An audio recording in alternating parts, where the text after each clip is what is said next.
दिल को चीर देने वाली घटनाएं रोजाना सामने आ रही हैं। युवती का रेप करने के बाद राक्षस उसकी हत्या कर देते हैं। शैतान है यह जो रुक ही नहीं रहे हैं। पीड़ित की पहचान ना हो पाए इसलिए चेहरे को तेजाब से नहला देते हैं, जिससे हम देख भी नहीं सकते। निर्भया के बाद जब कानूनों में बदलाव किए गए थे तो ऐसा लगा था इन अपराधों में कमी आएगी, लेकिन दरिंदगी में कोई भी कमी नहीं आई है। अब तो यही लगता है लोगों में कानून का डर ही नहीं रहा है। जान की कीमत चुकाकर लंबे संघर्ष के बाद भारत को आज़ादी मिली थी। करोड़ों हिंदुस्तानी एक होकर सत्य के लिए लड़े और जीते भी थे। लेकिन ऐसी आज़ादी किस काम की जहां हमारे घर की बच्चियां ही सुरक्षित न हों। लगभग 1.5 महीने पहले हाथरस में एक तूफान आया था, जहां बड़े से बड़ा राजनेता पहुंचा था, क्योंकि वहां पर सबको मीडिया के सामने आना था। मीडिया का ध्यान उस समय पूरी तरह से वहीं केंद्रित था, लेकिन अब वहां पूरी तरह से सन्नाटा छाया हुआ है। हाथरस पहुंचने के लिए कई नेताओं ने मीडिया के सामने ड्रामा किया था। नेताओं ने हाथरस पहुंचकर पीड़ित परिवार के साथ ली गई तस्वीरें और वीडियो सोशल मीडिया पर डाली थी। वह दूसरी तरफ वहां मौजूद हर पत्रकार पीड़ित को न्याय दिलाने के लिए क्रांतिकारी पत्रकारिता कर रहा था। यानी कुल मिलाकर सब न्याय के ठेकेदार बने हुए थे।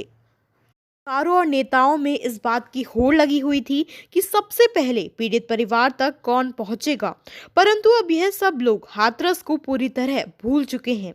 नेताओं ने हाथरस की घटना के 24 घंटे का भी इंतजार नहीं किया था। राजनीतिक पर्यटन के लिए रातों रात हाथरस पहुंच गए थे यह लोग। हाथरस पहुंचने के लिए इन नेताओं ने पुलिस के सारे बंदोबस्त तोड़ दिए थे। बिना देर किए आरोपियों और पीड़ितों की जाति ढूंढ ली थी। राहुल गांधी की भी वह तस्वीरें सामने आई थी, जहां वह पुलिस द्वारा रोकने के बावजूद भी पैदल हाथरस पहुंचे थे। नेता जयंत चौधरी को तो हाथरस जाने के लिए पुलिस की लाठियां तक खानी पड़ी थी।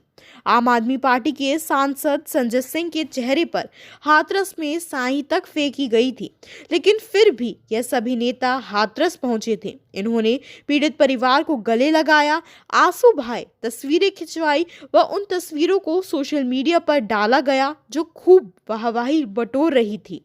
वह दूसरी तरफ मीडिया भी किसी भी कीमत पर नेताओं से पहले पीड़ित परिवार तक पहुंचना चाहती थी, जिसके लिए पत्रकारों ने हाथरस से बूलगांडी गांव में एक तरह से अपने कैंप डाल दिए थे। पत्रकार उन्हें रोकने वाली पुलिस से लड़ रहे थे, बहस कर रहे थे, सोशल डिस्टेंसिंग की धज्जियां उड़ा रहे थे। कैमरा ऑन करते ही पत्रकार दिखाने लगते थे कि उनकी भागदौड़ी में कोई कमी नहीं है। लेकिन कुछ ही दिनों में मीडिया ने हाथरस की घटना से टीआरपी का सारा रस निचोड़ लिया और मीडिया के कैमरे वापस स्टूडियो में लौट आए। लेकिन इन सब का क्या फायदा हुआ? हाथरस की पीड़िता को तो अब तक न्याय नहीं मिला। वैसे भी हमारे देश में यह परंपरा है कि एक खबर को कुछ दिन के बाद ही भुला दिया जाता है, क्योंकि तब उस खबर में टीआरपी नहीं मिलती। गौरतलब है कि हाथरस कांड के बाद भी अपराधियों का दुस्साहस कम नहीं हो रहा है। रोजाना कहीं ना कहीं यह दरिंदगी की जा रही है, जहां गुनहगार खुलेआम घूम रहे हैं और लड़कियों की जिंदगी बर्बाद हो रही है। नाबालिग लड़कियों का गैंगरेप कर उन्हें सिगरेट से, तेजाब से, पेट्रोल आदि से जलाया जाता है ताकि उनकी पहचान न हो सके। पुलिस भी आरोपियों को गिरफ्तार कर लेती है, लेकिन क्या गुनहगारों को अपनी करनी पर शर्म आती है? बड़ा सवाल यह है कि हम कैसे समाज में जी रहे हैं, हम कैसे समाज में आगे बढ़ रहे हैं जहाँ इतनी क्रूरता है।